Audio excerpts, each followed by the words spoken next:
Okay, good evening, everybody. We'll call our meeting to order at 5 o'clock. It's a closed session for City Council for March 5th, 2024. And we'll call them, do we need public, I'm sorry, do we do attendance? Yes. Okay, roll call, please.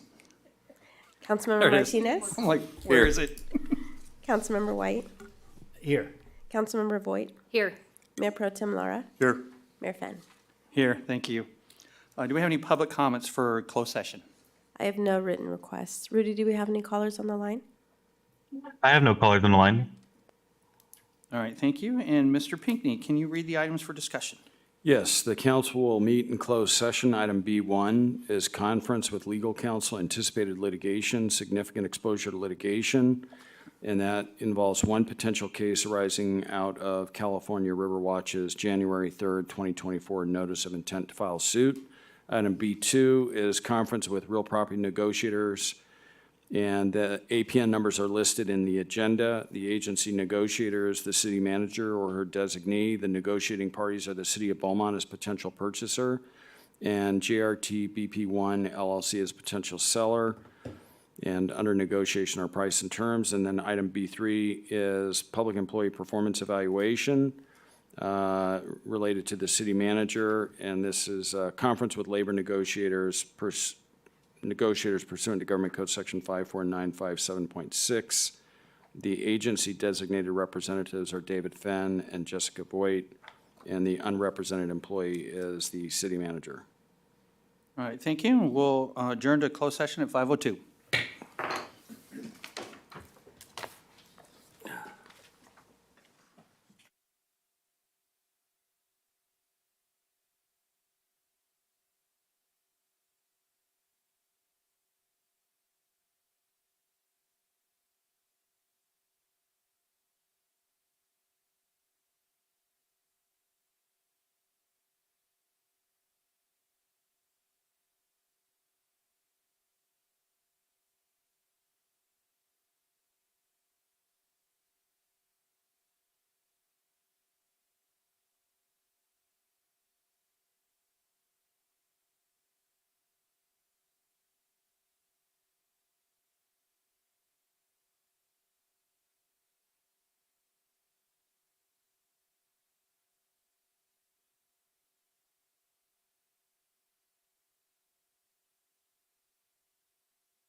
Okay, good evening, everybody. This is the regular session of the City Council meeting for March 5th, 2024, and we will call the meeting to order at 6:37. And can we get a report out of closed session, Mr. Pinckney? Yes, the council met in closed session. Item B1 was conference with legal counsel, anticipated litigation. This involved one potential case arising out of California River Watch's January 3rd, 2024 notice of intent to file suit. There was reportable action taken. There was a motion to approve a settlement with California River Watch, and under the terms of which the city would be reimbursing California River Watch for some legal costs, and totaling $45,000. The first was made by Councilmember White, the second by Councilmember Voigt, and the vote was Councilmember White in favor, Councilmember Voigt in favor, Councilmember Laura in favor, Councilmember Martinez in favor, and Mayor Fenn in favor. The second item was item B2, and that was conference with real property negotiators pursuant to Government Code Section 54956.8. The APNs are listed in the agenda. The agency negotiator, the city manager, Elizabeth Gibbs. The negotiating parties, City of Beaumont as potential purchaser, and JRT BP1 LLC as potential seller. There was no reportable action taken. Item B3 was public employee performance evaluation and conference with labor negotiators. And the agency designated representatives were David Fenn and Jessica Voigt, the unrepresented employee, the city manager. There was no reportable action taken. All right, thank you, sir. And do we have any actions or requests for excused absence? And then, okay, we will move on to our invocation, which will be given by Bryant Ireland. So thank you, Bryant.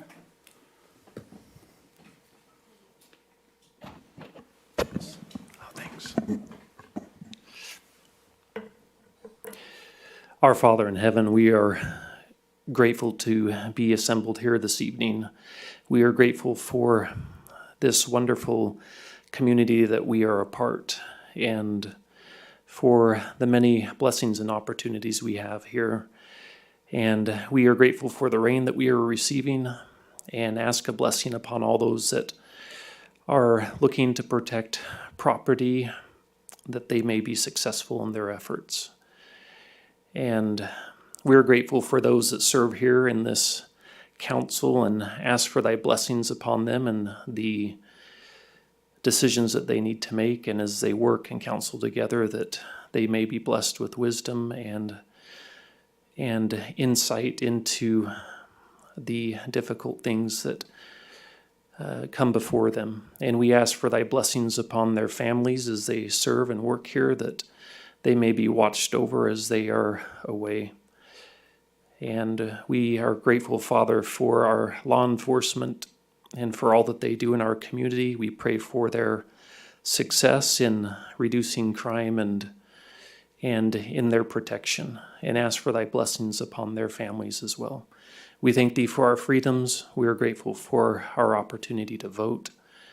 And we say these things in the name of our Savior, Jesus Christ. Amen.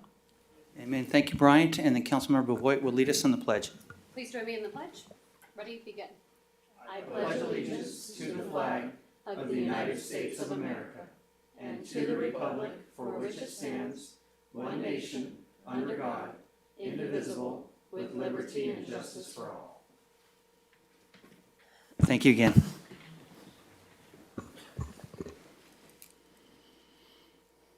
And do we have any adjustments to the agenda tonight? I see none. And any conflict of interest disclosures? Okay. And then we're on to item E1 for announcements and recognition and proclamations. We have a Riverside County Arts and Culture Month proclamation, or we have an introduction by Mr. Doug Story.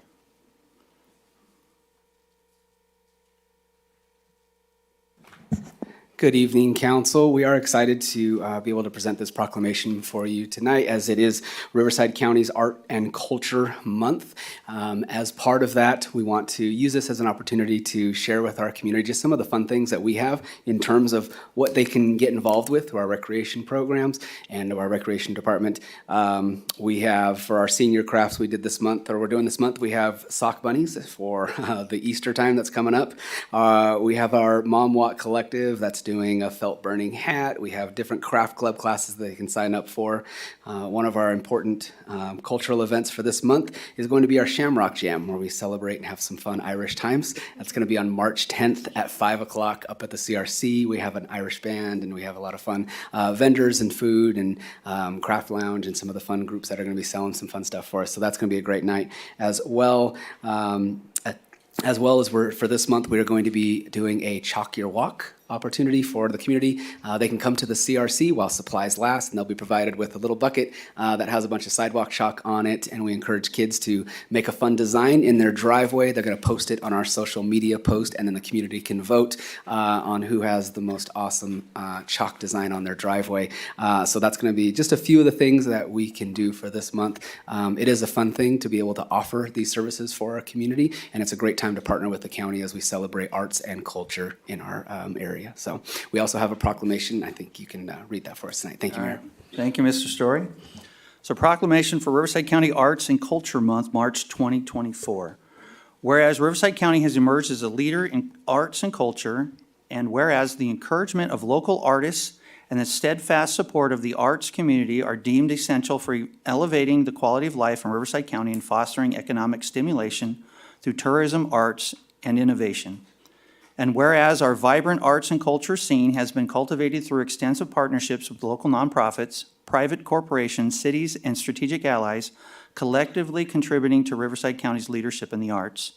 And whereas a cultural landscape that bolsters the arts and culture community in Riverside County is crucial not only for promoting tourism throughout the county, but also for enriching the lives of our students.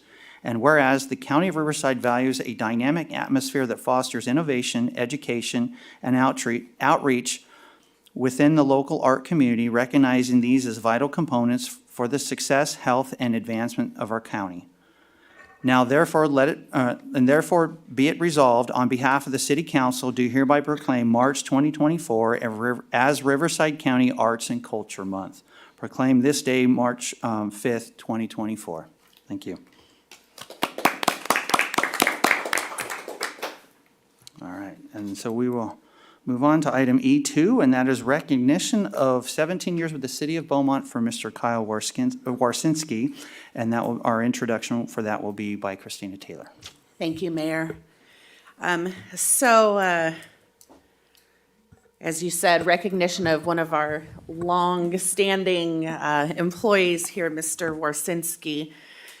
Just a little bit of background on Kyle for anyone who doesn't know. He started with the city 17 years ago, back in 2006, as a planning intern, and has since obviously worked his way up very well. He's held a number of positions, including assistant planner, community development analyst, associate planner, development services director, and most recently, he served as our economic development manager for the past several years. Kyle has a bachelor's in business administration and a master's degree in public administration, and both of those things I think have served him well in his time with us here. I've had the pleasure of working with Kyle for the last 6 years that I've been here, and we've worked on a lot of projects together, worked on a lot of fun things, but most recently, and I think most challengingly, have been in the past couple years when we've taken on the downtown revitalization project. And Kyle has been most instrumental in that. The downtown revitalization plan, the incentive programs, the partnership we're building with the county and with MSJC on the Pass Area Resource Center that's underway, and just a number of other things that Kyle's done to help the city on the path that we're going now, relationships with businesses, bringing in new businesses, and so many other things. So it's been my pleasure, and I know he has been an asset to the city in his time here. He will be missed. But we are wishing him well in his future endeavors.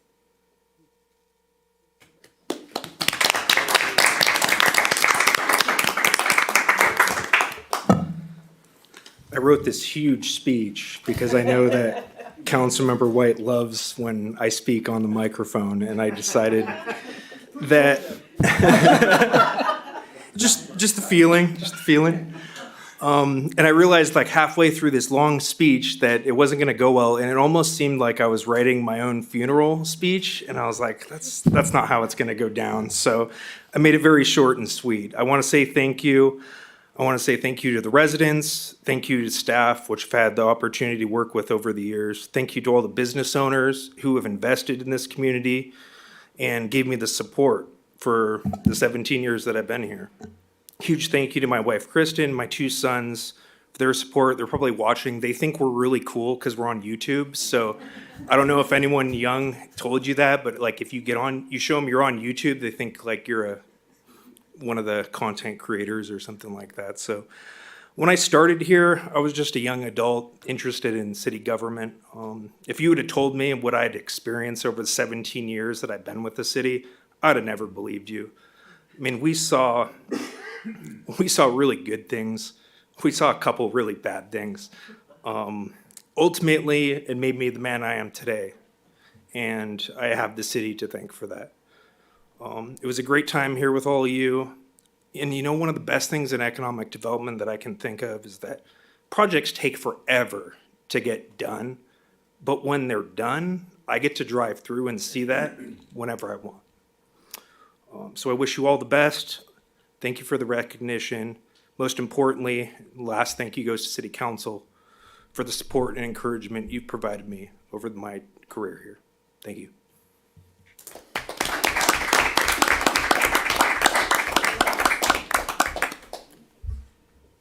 David. All right, yeah, Kyle, we want to get pictures with you. David. Yeah, oh yeah. Kyle, don't go anywhere, and we've got some council comments here for you. Go ahead, Mr. Wayne. I want to thank you, Kyle, because 10 years ago, 9 years ago, when I came into council, I didn't trust anybody in this building. And we've got to where we've gotten because of Elizabeth, Nicole, you, Carrie, people who were here before who I didn't trust. I didn't trust any of you because I didn't know you. And I think the fact that you've stayed and been a very productive part of our city for the last 8 or 9 years, stayed through all of what we went through. And again, the people in this room who have been here with you, I send my thanks out to all of you because, you know, we would not be here where we are if we hadn't been able to maintain some kind of bridge between the past and the future. So I hope you're, do you want to tell us what your next step is? I'm going to another city, and if you text me next Friday, I'll tell you which city it is. Okay, well, congratulations and good luck, and thank you. Hopefully it's closer to home. Thank you, Mr. White, Mayor Pro Tem. Kyle, I've had the opportunity to know you for the past 8 years. I just want to say what a pleasure it's been. Appreciate working with you. You know, as Councilmember White touched on the resiliency of staff that's been through with the same thing that you've been through, and Councilmember White and I have experienced, is nothing short of tremendous. There's a lot of staff here that have been here through everything. So it's just a pleasure to have been able to spend time with you over the past 8 years. You've always made time for me, and I appreciate that very much. I appreciate what you've done for the Economic Development Committee, and I wish you nothing but the best in your future endeavor. Thank you, Kyle. Kyle, I'll add a couple words. Years ago, before I was on the council, as a realtor, I came in, and to me, you were the face of Beaumont. Came in and asked for plans or something or whatever, I don't remember, but you were so helpful and had a positive attitude, and it felt like we were still a small town and you could show up and get the help that you needed. And so you made that happen for me in my profession and set a good example, and I appreciate that. Ms. White. Just wish you all the best, and thank you for all that you've done through the time that you've been here. It's a tremendous tenure, and congratulations. Go ahead, Ms. Martinez. Thank you. Well, Kyle, for the past 8 years, I do appreciate all we've gone through. You've been professional every time we've had our conversations and discussions.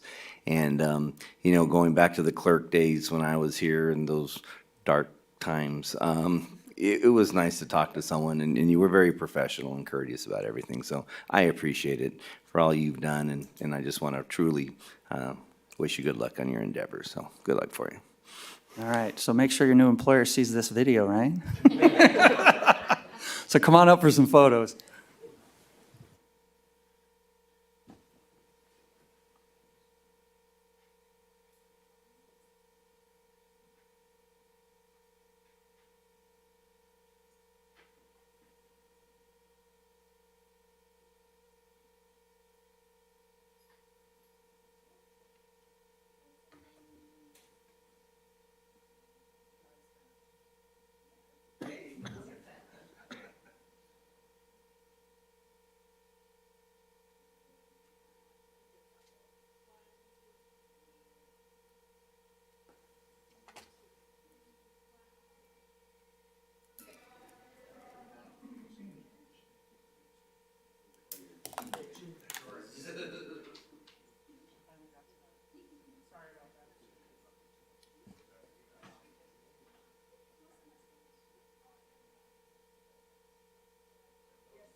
Okay, on to our public comment section. Do we have any public comments for any items that are not on tonight's agenda?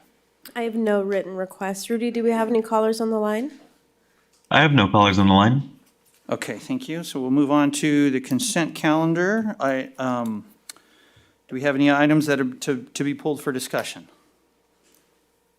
Okay, seeing none, can we get a motion? Mayor, I'll make a motion to approve the consent calendar items G1 through, what do we got? G6? Second on that? I'll second. Okay, thank you. Roll call, please. Councilmember Martinez? Yes. Councilmember Councilmember White? Yes. Councilmember Voigt? Yes. Mayor Pro Tem Lara? Yes. Mayor Fenn? Yes, thank you. And Ms. Martinez, Youth Council report. No report. We meet next Tuesday. Okay, thank you. And on to our public hearings. Item I1 is our public hearing vacating Desert Lawn Drive between Oak Valley Parkway and 2,500 feet south of Oak Valley Parkway. And our staff report on that by Mr. Robert Vestal.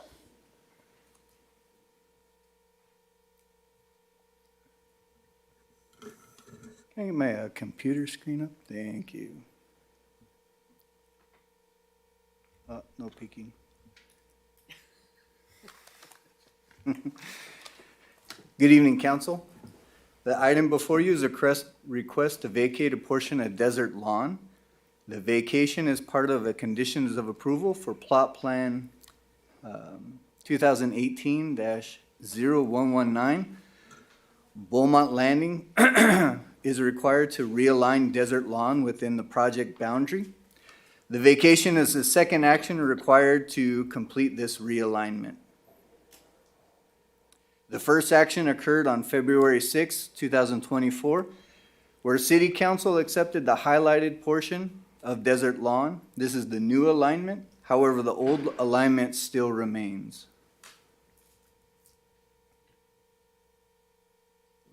Also on February 6, 2024, City Council accepted the notice of intent to vacate the final, the highlighted portion as shown on your screen. Tonight is the second and final action for the realignment and proposes to officially vacate the highlighted part. There are several requirements to vacate a street. The staff report details those steps and indicates the action staff took to meet those steps. That concludes my presentation, and I'm happy to answer any questions. All right, thank you. We will open our public hearing at 6:57. And do we have any public comments? I have no written requests. Rudy, do we have any callers on the line? I have no callers on the line. Okay, we will close the public hearing at 6:57. And then do we have any comments or questions from council? Mr. Martinez, go ahead. Okay, you're good?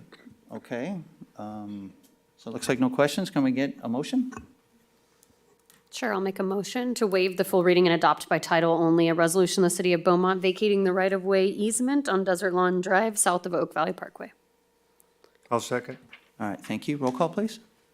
Councilmember Martinez? Yes. Councilmember White? Yes. Councilmember Voigt? Yes. Mayor Pro Tem Lara? Yes. Mayor Fenn? Yes. Thank you. And so we're on to our action items. Item J1, so level of services consideration, and that will have a staff report, again, by Mr. Robert Vestal. The intent of this item is to have a high-level discussion about the level of service. Jason Pack from Fair and Peers will provide the presentation. Please feel free to ask any questions as he goes along. The more the better for me.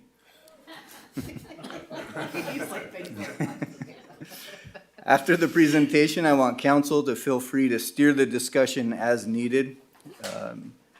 Ultimately, staff needs direction on whether council wants to continue using the current level of service D, or raise the level of service uniformly, raise the level of service for new intersections, enforce stricter requirements for when the city receives cash in lieu, and when the city requires actual improvements to be constructed.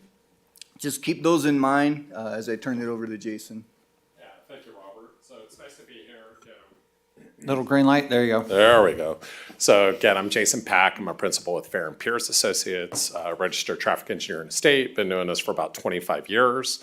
It's nice to be in Beaumont. I'm currently working on the Highland Springs Interchange Project with Caltrans, the city, RCTC, a variety of other people. In addition, I serve as extension of city staff, mostly reviewing traffic studies through our on-call with the city. And then I also wrote the current level of service policy in your general plan when I wrote the circulation element maybe 6 years ago. Maybe less, 5 years ago. It was pre-pandemic. I remember that. So it's nice to be here having this conversation. So as we move on, see if my presentation's up, and I don't know why the slide is not advancing. Oops, now it's advanced way too far. All right, technology at its finest. All right, so our agenda today. First, I'm going to talk about a little bit what level service is. The second point, I did pull a variety of level service policies from surrounding agencies. So I've got a list of that, so we'll go through that briefly. And then when it does come to level service, it's kind of difficult. It's a letter grade. You know, in school, A's and B's were good. You know, C, you got by. You know, D's and F's were bad. So part of level service considerations for any agency is all about trade-offs and priorities. So I'll go through just a series of slides that I have in here that I like to call perspectives, or maybe things that you didn't think about. I will say it's in no way to promote one thing or another. It's more just to kind of get in a mind frame that are very different ways to look at this, a ton of different perspectives. I'm not a Beaumont resident, so I always want to make sure that whatever policy that I'm working with the city on is reflective of the goals and values of that community. So these are all things to think about as we want to reflect those goals and values of the community. So first, what is level of service? So this is defined by what we call the Highway Capacity Manual. This is a federal guidance document that demonstrates or identifies how we evaluate it, what it looks like, how we take metrics with things like delay and convert that into a level of service that's more less tangible as it relates to the letter grade and is more qualitative in nature. So I pulled this definition that I wrote years ago directly out of the general plan. So I'm not going to read the whole thing, but I'll hit the highlights. So level of service is qualitative description of flow based on a variety of factors, ranging from level of service A, which we define as free-flowing conditions, to level of service F, which is breakdown in flow, resulting in stop-and-go conditions. Level of service E, as in Edgar, is what we call operations that are at or near capacity. When you get to that at capacity level, that's when our flow becomes a little bit unstable. You start waiting at signals, multiple cycle lengths. That's when flow starts to break down. So as such, as we identified in the general plan on key auto priority corridors, it's important to improve those to allow for freer movement and travel.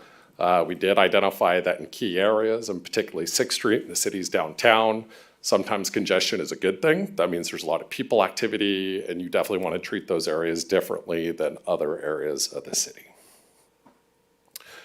So I'm going to get into a little bit of my engineering degree background, but when we talk about level service, how we calculate it, ultimately it's based on delay. So it's vehicle delay at the intersection. So when you're sitting there at a red light, how long are you there for? And we take that measurement and then apply the qualitative measure to it. So although we refer to it as like peak hours, if you look at traffic studies for new development, it'll talk about AM peak hour or PM peak hour. Although we talk about it being a peak hour, it's really actually a peak 15-minute component. So we count it for an hour, then we factor it to actually do a subset of that hour, which is the peak 15 minutes. So if you think about a level service D, E, B, that is the measurement for the peak 15 minutes of the peak hour that we're evaluating. So definitely a short period of time that we're assigning this grade to. For intersections, there's a variety of factors that go into this, including driver reaction time. So we have some lost time. We don't get that full benefit of the green time of the signal because it does take about a second for drivers to react, take their foot off the brake and onto the gas. Signal timing parameters go into this. Capacity, we also measure based on field measurement. So ultimately the capacity of a system is based on how close cars followed behind each other. So sometimes we get more aggressive drivers and they're closer together. We get a little more capacity out of the system. So these are all things that we measure when we do level of service analysis. And then my final comment at the bottom is roadway segment level of service. So whenever we talk about a roadway segment operating at whatever it is, ABC, that is tied to the peak hour condition. So typically we're looking at the number of lanes approaching an intersection, what the capacity of that intersection is likely to be. And then we back that into a daily volume, if you will, for that segment. So it is based on peak hour, although we refer to it as ADT or often look at it on the roadway segment. So I'm going back in time. So these are simulations that I put together maybe 15 years ago as I was working on a general plan in Northern California to describe what level of service is. So I'm going to start this. So this is operations analysis that we do in 3D, and this is what a condition that is at level service A or B that we would define as free flow. So this has a lot of freedom to maneuver. You can see very few vehicles queued at the intersection. We typically have really short cycle lengths. So you get to the intersection, signal typically turns pretty easily. You're maybe behind one or two cars, so very low delay associated with level service A or B at this intersection. So moving on, I jump to E. So this is what we would refer to as at capacity operations. So what you'll see in retrospect, we tend to get a little bit longer cycle lengths so we can serve more vehicles per cycle. Because of that, you're stopped at the cycle a little longer, and those queues tend to build up at the signal as you're waiting for your cycle to occur.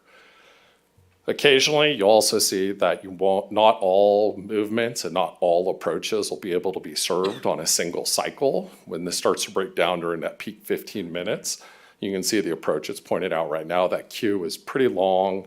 This left turn pocket will be served within the cycle length, but again, the queues are getting long and not everybody is always served in a single cycle length. So I've also included this. So the city's current policy is level service D. So you'll see it basically sits right between the level service B and level service E, slightly closer to the E, if you will. But typically when we're at D, you do get a little bit longer queues. You're typically not sitting at a cycle more than one cycle length, but we do have longer cycles to serve the traffic demand here. Maybe I'll pause, see if anybody has any questions thus far. Yeah, I have two questions. This is real time as far as how fast it's moving through. Yeah, I may have sped this up to double time. I'm looking at the people walking, so it's probably running at a double time right Okay. now. And, And that's a good clarification. Thank you. okay, and I lost my other question, but hopefully someone else has one and I'll remember it. Does it have anything to do with the number of lanes? So number of lanes allows us to serve more vehicles in the same amount of green time. So if you have 1 or 2 lanes and you do 3 or 4, that's basically doubling our ability to get that throughput with the same amount of green time allocated to that signal. So ultimately, what your level service policy is doing is it's generating the number of lanes needed at the intersection and on the adjoining roadway segments to meet that level of service policy. So I remember at level A, you said was free flowing, level E, you said was, At capacity. and what would you describe in a brief, what level C and level D are? So if you want to think about at capacity being like a 1.0 on, we call it volume to capacity. So if that one level service D threshold to E is at 0.9. So if you're using 90% of your capacity during that 15 minutes, then you'd be at D or better if you're at 0.9 or better. Okay. If you're 0.9 to 1.0, that's what we would classify as level service E. And then when you get over 1.0, you're over capacity, that would be level service F. And is this example you're showing us basically that peak 15 minutes of the peak hour? That is correct, yes. Okay. So this is the worst. The worst of the For worst. level D is what this is right here. Yep, based on the volumes, the signal timing parameters, driver behavior, yes, all that Perfect. stuff. Thank you. Yep. Go ahead. Yeah, could you just elaborate really quick on study timeframe, study parameters? Maybe I'm jumping a little bit ahead, but, you know, are you looking at it for a week's timeframe in order to identify what your peaks AM, peak PM is, and then how you identify those 15 minutes? I mean, Yeah, what is the longitudinal study we're looking at? No, that's a great Timeframe. question. So typically when you're looking at development impact studies and quite frankly, what your level of service policy is written for, it's trying to manage your peak 15 minutes during what we call typical weekday. So that's usually a Tuesday through a Thursday. Morning, it's usually sometime between 7 and 9. Evening is sometime between 4 and 6. Some jurisdictions, if you have kind of that spreading of your peak hour to a longer commute, sometimes it falls, 4 to 7. But typically what we're doing is we're collecting that data, identifying that peak hour within that 2 to 3 hour peak period, and then the 15-minute within that 1 hour. So that's what we're using for our intersection analysis. And typically counts are done, I'd say on average, we do like a peak hour count is just for a single day. So we're out there, it's helpful if you're local to the area, when you're out and we're collecting counts, I come out and personally observe it, make sure I'm not seeing anything unusual. If you have road construction, there's a collision on I-10, that clearly changes travel patterns and changes what roads people use. So you just want to make sure it's consistent with what typical operations are. Okay, so just to clarify, peak hours, mornings and afternoons on Tuesday, Wednesdays, or Thursdays. We're not looking at any weekend travel or any other holiday travel. Those would be considered outliers. Correct. Okay, very good, thank you. And I've got a question. So if we identify an area that the level of service is really low, do you guys go beyond that particular scope? I'll use Highland Springs, for example. Anytime between 10 and 6, it could be a failure. It's congested, Yeah, yeah, yeah. absolutely. So in that aspect, if you find an area that's a hot spot, do you widen that view of those hours to see if it's just a temporary hot spot or if it's an all-day thing? Yeah, correct. That's usually when we'll collect counts over a longer period of time. And then we'll also count adjacent intersections or even like an upstream bottleneck to make sure that the volumes aren't artificially being constrained upstream or downstream. But those are all things that we go through as we start looking at intersections. And I think the Highland Springs is probably a good example.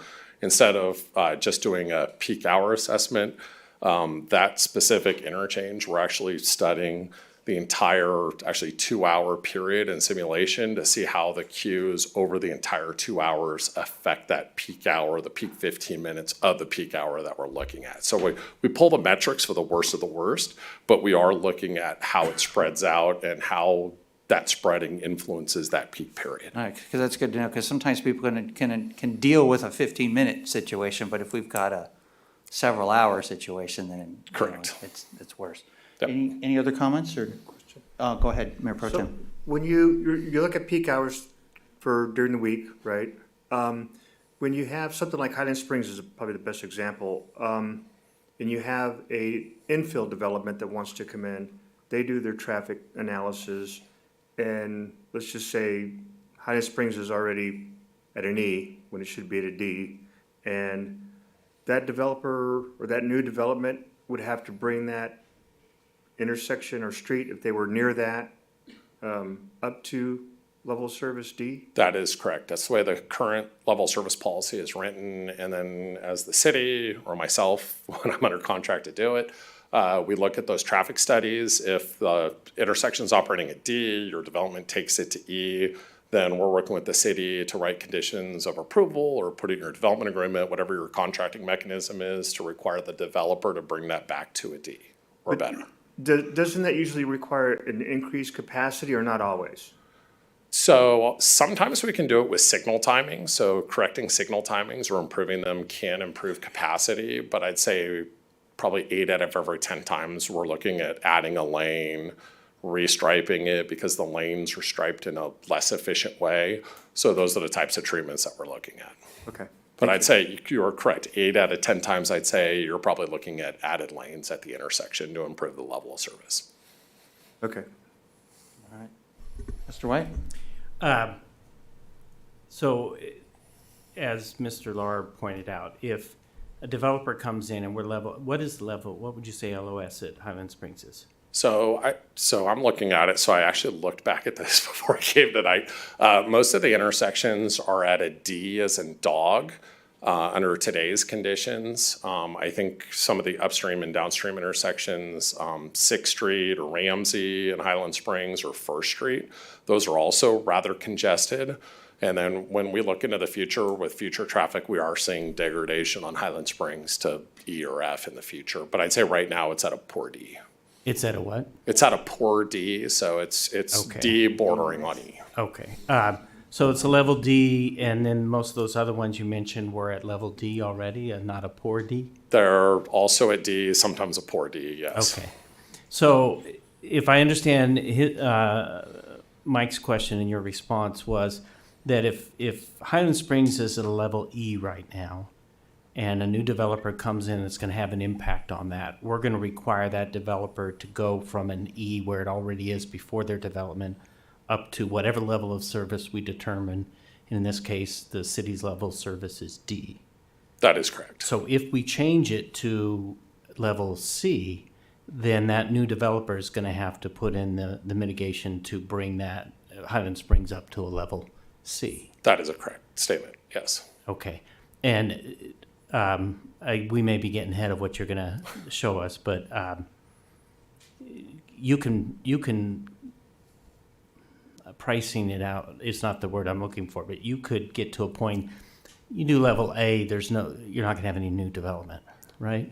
Yeah, at some point. You mentioned trade-off. So level A is pretty much no development in Beaumont again. Correct. The cost for new development to pay for infrastructure to bring it up to level service A likely would make the city, I would say, less competitive to attract development than other jurisdictions that maybe don't require that same level of investment from outside or from new development. And if we have level E at Highland Springs, and something is new developments coming in, where Olivewood is. Yeah. Okay, so a new development comes in there, may or may not have some impact on Highland Springs. Is that correct, or would not have any impact on Highland Springs? It may, depending on the number of trips it sends down there, and if they're sufficient and it meets the threshold or it triggers it from a D to an E, then it would be required to improve the intersection. Okay, and if we're looking at our citywide level of service, and the Potrero interchange gets built, which will change the traffic patterns downtown significantly,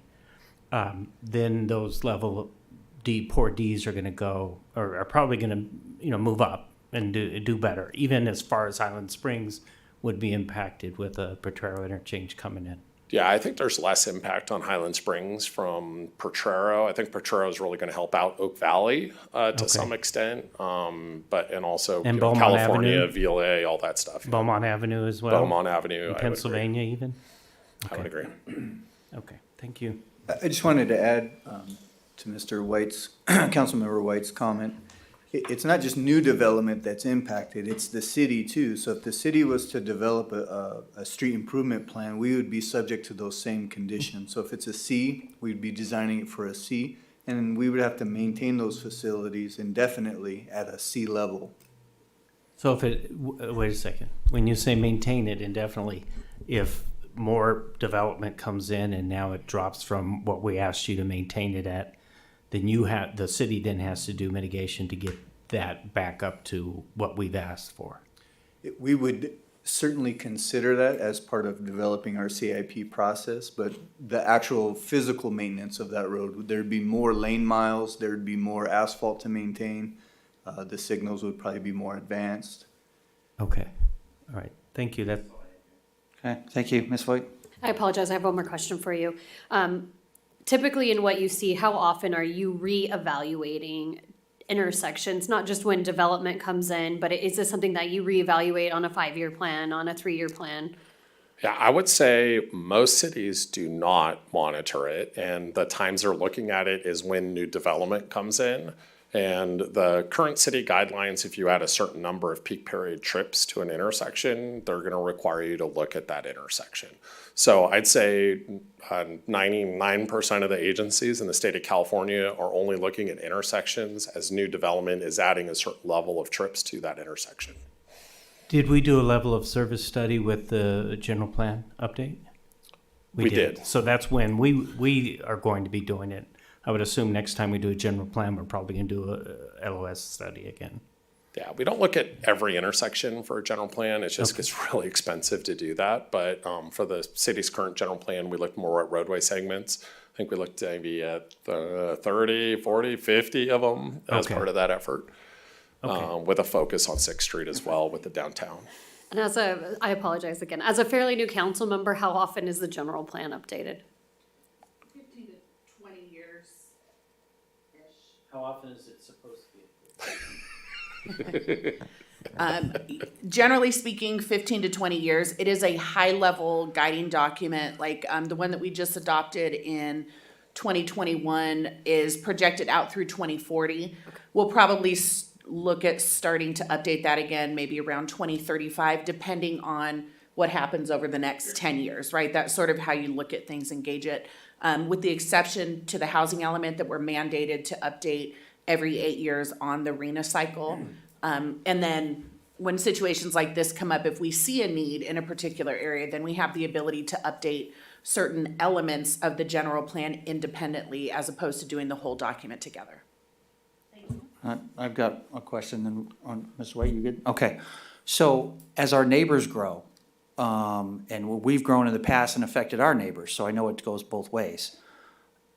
Do we go back and look at it again when a developer comes out and wants to do a project that's obviously data from that point on in its current situation, right? Yeah, we always benchmark to existing conditions. As you acutely point out, if there's a development in one of your neighboring agencies and they start sending 1,000 trips through on one of your facilities, we used to have a lever to ask them to look at it and contribute through CEQA. Some of the more recent CEQA changes that's moved away from level of service and is looking at other metrics like vehicle miles traveled is reducing our ability to ask jurisdictions, because it used to be the threat of a CEQA challenge. That was the threat of asking one of your neighboring jurisdictions to contribute to your agency. That lever is just no longer there for us as engineers and for the city. Okay, all right, thank you.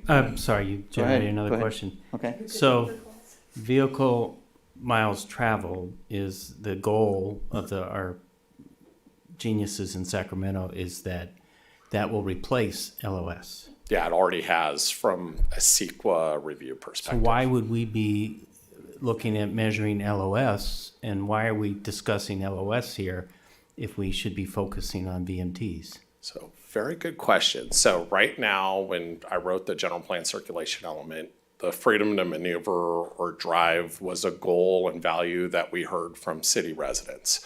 So if I did not include a level service policy in your general plan, there would be no mechanism for the city to go to new development and make sure that they size their infrastructure accordingly. So when you have a level service policy, it's a mechanism for the city as you process new development to make sure that developers are paying their fair share, implementing improvements to maintain a general plan consistency, because CEQA no longer requires us to do it through the CEQA process. But if we are looking at vehicle miles traveled, is there a rating like there is with LOS, A, B, C, D, E, F? I mean, is there a range of vehicle miles traveled that we should be looking at as our design That is a standard? whole other presentation that I could spend hours on. It's a yes or no?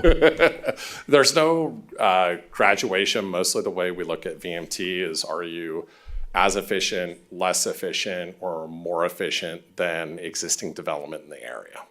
Okay. And that's how we're evaluating it. And that either becomes good VMT, bad VMT, or status quo VMT, for lack of a better description. Okay. That's a much longer conversation. All right.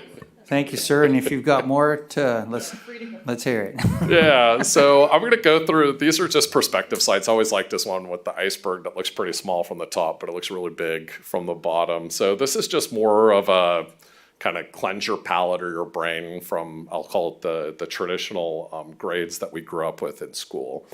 So this is a slide I use a lot. So if you look at the slide on the left, it's a road, has very few trips on it, high freedom to maneuver. So from a driver's perspective, driving up this, we would call this level service A. The road on the right, it's the same road, just different time of day, heavily congested. At this time, we would say this is operating at F. But if I were to flip it around and ask an economist, how well is this road utilized? On the left, an economist to say you've overinvested during that time period. You did not do well at that, and the economists are like fully utilizing your investment on the road. So again, this is just different perspective, cleanse the palate type stuff. So this is another slide deck I like to use that I refer to as modal equality.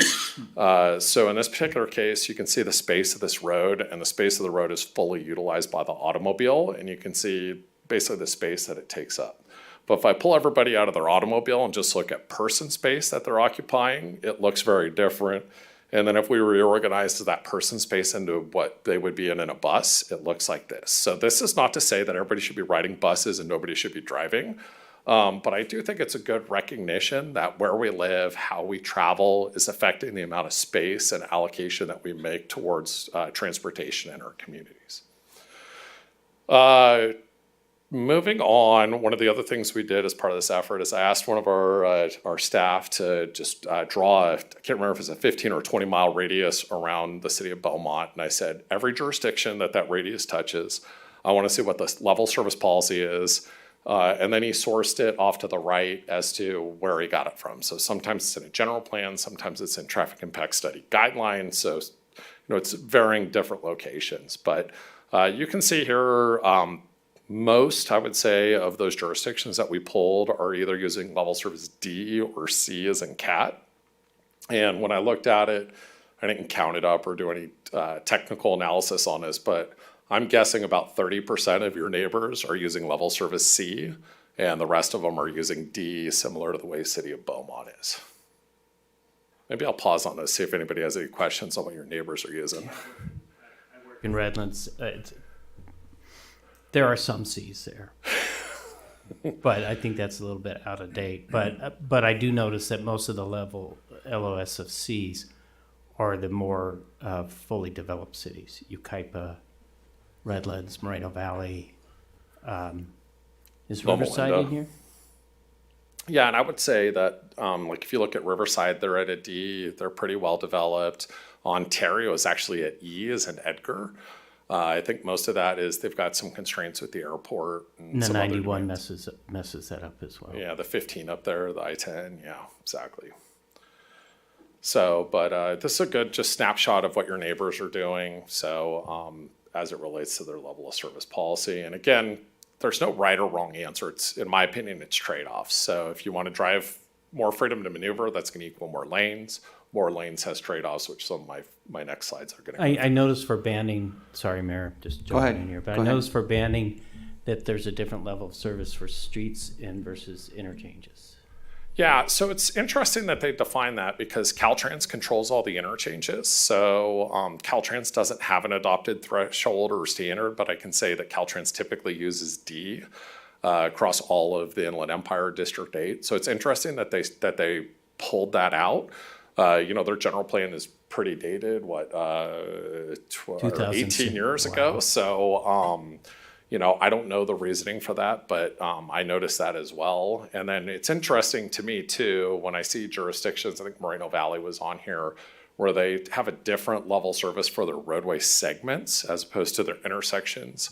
When we develop those segment capacities, it's based on the throughput at the intersection. So I never quite understood why agencies did that, but they did. So nothing wrong with it, just they took that choice. Okay, Mayor Pro Tem. You referenced like a D minus or level of D minus. So are there levels within the levels then? Because only thing that I'm aware of is C, D, E.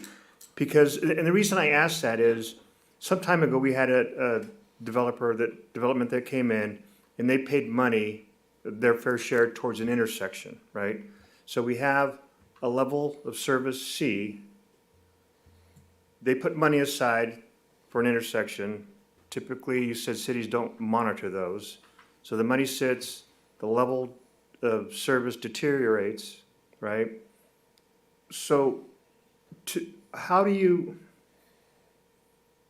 why wouldn't you require, can you require a new development to say, okay, you have to meet the level of service C with your development, but you're already at a C or you're at a C minus.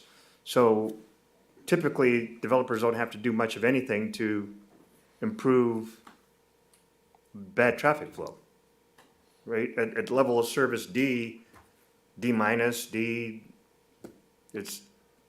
Yeah. So you've asked a couple of really good questions in there, so I'm going to do my Okay. best to answer them. Thank as you. I think I'm understanding the question. So the first, are there grades within D, C? So technically, the highway capacity manual does not. Just you have a certain delay, it goes from a D to an E. That said, there are agencies that have adapted, I'll call it substandards to the highway capacity manual. So when I was up in San Jose, that MPO did identify, B plus, B minus, C plus, C minus. So like more of a refinement, if you will, to help measure that. So they felt it helped perform better information to the decision makers.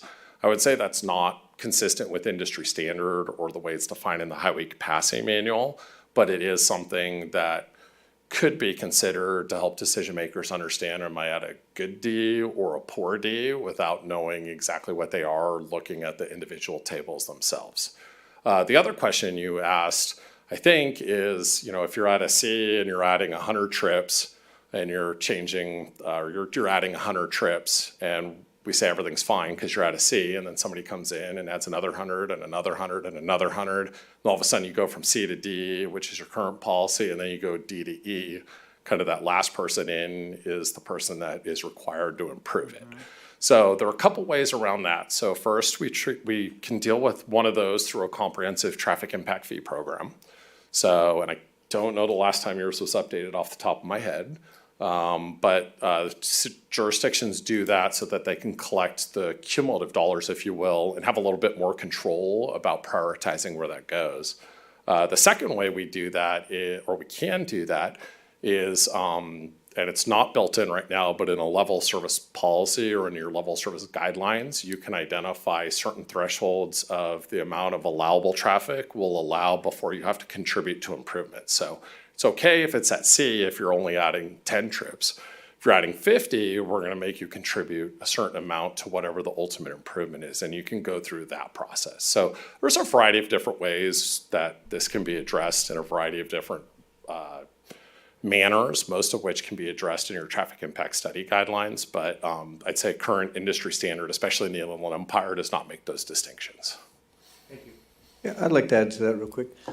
The TIAs that come through the city also have a list of current and future projects. So if the project is gonna open, let's say in 2024, we already know from the entitlements that are going through the city, what other projects are gonna contribute to that intersection.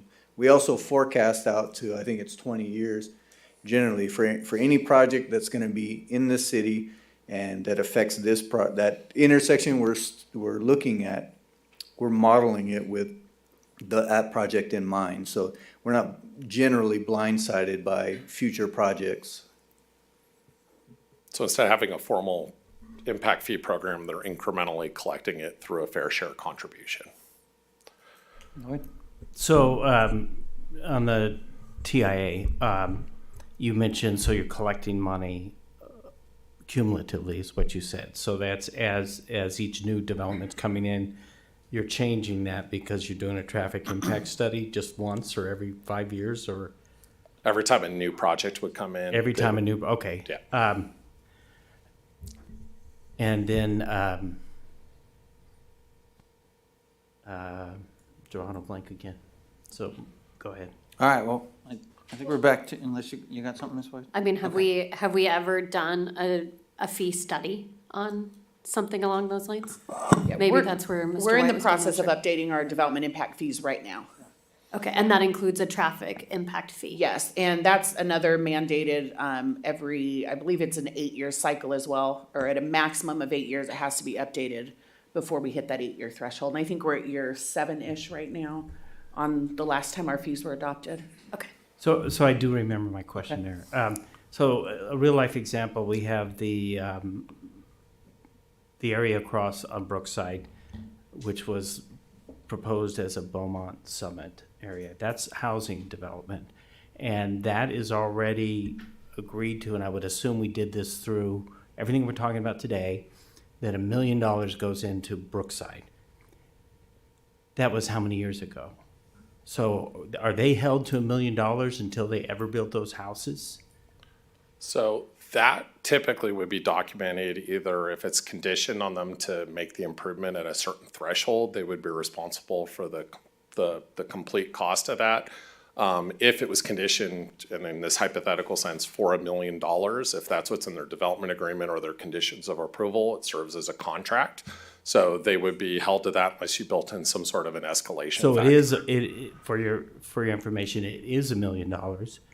And all of the other development from our neighbors and everything else and the traffic patterns that have changed because of the big logistics center over on Cherry Valley and the Cherry Valley interchange has changed Brookside significantly to the point where $1 million is not going to make a difference. It's not going to even make a dent. So is there a way that we are putting that into account, that once you start to build your level, you need to have a level of seed then? Yeah, the way we capture it now, and this is within the last 4 years, all of our conditions that the TIA indicates you need to improve this street or you need to improve this intersection, it's written that when it is a in lieu fee, the fees to be evaluated at the time of occupancy or the time where they pull the building permit. We won't allow any value in the TIA or in the condition to set that rate. Okay. And you specify that in your conditions of approval or DA, so it gets memorialized in the contract essentially. I would imagine. All right, Mr. Pack, oh wait, you good? Question? All right, go ahead. Sorry, I'm learning so much today. Thank you, guys. So along those lines, Robert, so if I'm understanding this correctly, then whatever, it's at the point they pull the building permits, not get the certificate of occupancy, because I mean, that doesn't really make sense for that, but it's for the building permit. So as they're pulling those a long time, then these are being reevaluated throughout that time frame. So let's say they're building 40 houses now and they pull the building permit for that. Or do they pull the building permits for the full development? And that is the point at which it's assessed. No, that's a good question. We have, in the TIA, it identifies like opening year or opening phase improvements. So if they're building 1,000 houses and initially their phase one is 100 houses, that phase one will have its own requirements and impacts to the community. Generally, for opening year, those are mandatory build improvements. It's the future years that we will consider an in lieu fee, and in that in lieu fee, the TIA will state that you're impacting this traffic signal by 15%. And then it'll demonstrate that 15% requires an additional lane, some signal timing to make it come to a level of service D. And they'll provide an estimate. It's 15 grand, which is just ridiculous. We always throw it out the door. But we'll say in the conditions, you're required by the time you get to phase 2, let's say, and you trigger this new condition and it's an in lieu fee phase, at that time, we'll have to reassess the value of it. Cost, yeah. Yeah, the cost. Mayor? Yes. Along those same lines then, on the in lieu of fee, because that's, I think, where, at least I think we get into trouble, depending on projects. You have 3 developments, development A, B, and C, all separate owners, all 1,000 homes, right? They all have to pay their fair share to that, say it's an on-ramp to move traffic, right? So they pay their fair share towards a pot, right, that builds up. But, so development A sells quickly, development B and C don't sell for 5 years. That money has to sit there, right? And then construction costs go up. And so it can take years to get, I think that's where we're running into Cherry Valley Boulevard, right? That one development has to pay $1 million because that's their fair share, but there are other developments that have to contribute to that in order to get the capacity increased to make that on and off ramp work. The city always loses on fair share fees. And in this particular case, example, we would collect fair share contributions for 1 or 2, and then the city would retain those fees and then develop a CIP supplementing with city funds and those fees, or wait till other developments trigger physical improvements or additional in lieu fees where the pot of money can be then used to improve that intersection. Is it possible to condition a project to do the improvement and collect money from the developers to repay the money that they put out in order for that development to move forward? Yeah, I would suggest that most traditional traffic impact fee programs sometimes do that, where if a near-term project is triggering the need immediately, they will go in and implement the improvement. But if it's in your impact fee program and you're collecting $1,000 per home or whatever it is, that developer has the opportunity to be reimbursed through the impact fee program for all the other developers' fair share. So I will say, in theory and in accounting, it works really well. I think in practice, the timing's never perfect on everything, and that's why Robert has a job. No, I'm kidding. That's what Robert gets to have fun deal with.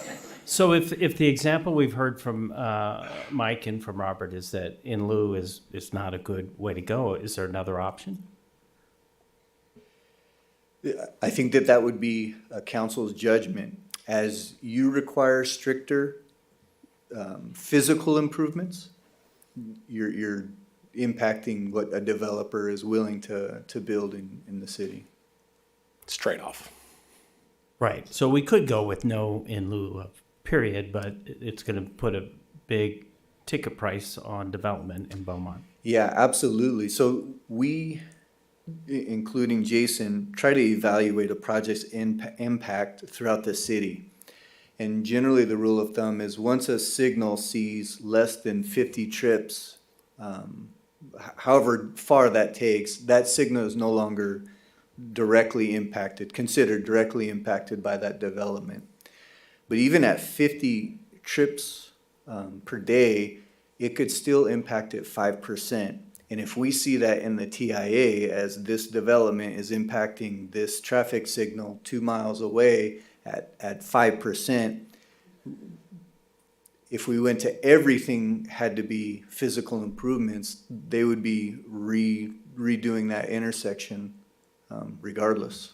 So just so I have the right terminology, a high level of service is an A or an F? I would say high level would be A, B. Okay. So if we went with a citywide level of service higher than what we're asking now, it may impact industries that we don't want here, but it's also at the same time going to impact the other kind of retail and commercial that we may want here. That is correct, but You can't I say, wanna- well, for this kind of industry, we want you at level C and you guys can come in at level D. It has to be an all encompassing. And that's regardless of residential or commercial or industrial, correct? That is correct. Okay. So I will say there is a way to handle it, maybe in less direct terms, through what we call differential level service policies. So we kind of built this into the general plan, where 6th Street and the downtown have the ability to drop below D at council approval, with the thought of, you know, when you drive through successful downtowns, you know, Pasadena, downtown Redlands, downtown Riverside, it's congested there, and it's congested for multiple hours of the day because there's a lot of people there spending a lot of dollars and accessing great areas. So, you know, in downtowns, we tend to try and build in that flexibility because you kind of want congestion in a downtown. It slows people down, makes it safer for pedestrians. So those all tend to be desirable things in a downtown. So for areas like that, we'll do a separate level service policy for that area to try and help encourage that type of investment, I'll say. Okay. All right, I think we're back to you, sir. All right, I'll try and go quickly. So a lot of these slides are from a presentation I did a while back, talking about how we do traffic, or I'll call it transportation planning for general plans in particular. So this goes back to how I was doing this 20 years ago. Land use planners would work with cities, develop zoning or, you know, different colors on your land use map. They'd give that to me. I'd plug that into a model. And we did what I like to refer to as threshold-based planning. So back then, most cities were using level service C. So I'd plug in level service C, look at the city's design guidelines, functional classifications of their roadways, and then develop a circulation element map that showed the number of lanes on every road that matched that level of service policy. So ultimately, we never looked at price, didn't care. It was just the policy, so we went with it. You know, since I was doing this, 20-something years ago, this is a graph I like to use. So this is just a graph showing the purchasing power of gasoline. So we don't index our gas tax to inflation or construction index. It's a set fee per gallon. So as cars have gotten more fuel efficient, and then that's not even reflected in this. It's lower if I start accounting for electric vehicles and things of that nature. But just when you start looking at inflation over time since 1993, just the purchasing power of what we're getting off a gallon of gasoline has decreased pretty significantly. So that's, Robert, I'm guessing, number one pot of money for things like road maintenance, capital improvements. So his purchasing power is continually going down because of how we've structured our gas tax and how we fund roads for most local agencies. I also put this in here, and again, this is just kind of given different perspectives. So this is a quote from the Department of Finance that talks about annual maintenance and repairs on the state highway system. So this is again, Caltrans, significantly more that can be funded through existing resources with current identified funding gap of almost $6 billion annually at the state level. Kind of coming back to this, another slide I like to use, the other considerations. So this is a project we worked on up in Folsom, California, in Northern California. They had a level service C as in cat threshold. This intersection had degraded to D. So you can see the existing striping and during peak 15 minutes of the peak hour is at D. What you see in the dark gray on this slide is the widening required to bring it back to C. So to get that level service threshold. Some of the things that this creates, you can see there's longer pedestrian crossing distances. Typically when we have longer pedestrian crossing distances, we decrease safety for pedestrians who are more exposed, more conflict points, things of that nature. There's riparian habitat that's covered up now on the southeast corner of this intersection. So we're eliminating riparian habitat, increasing water runoff, which state now requires us to treat before we discharge it into the system. So the other thing to think about is there's trade-offs. So the freedom to maneuver versus these other impacts is something that you guys as council get to make those decisions based on community input. So all these are the types of decisions that went in to your existing general plan level of service policy. So this is kind of an update to that previous thing that I talked about, where now when I'm doing circulation elements, and I'd like to think I tried to apply this as well as I could for the Beaumont general plan. But we get that land use plan, and then when we're developing the circulation network, we're looking at things like decreased gas revenues and potential environmental impacts of making roads wider, as well as the politics. So what does the community want? What does council want at the time? So those are all things that were considered and ultimately go into the transportation plan to make sure that we can achieve that as part of the plan. So this is my last slide, and we can open it up to more questions. All of that went into what's defined as your current level service policy. I did pull this. This is something I got from Robert that shows the what we call the pavement condition index. This is part of the pavement management plan that the city has. So what you can see in the map on the right is everything in green shows a good pavement index, meaning the quality of the pavement, well, as it was measured in 2017, was good at that time.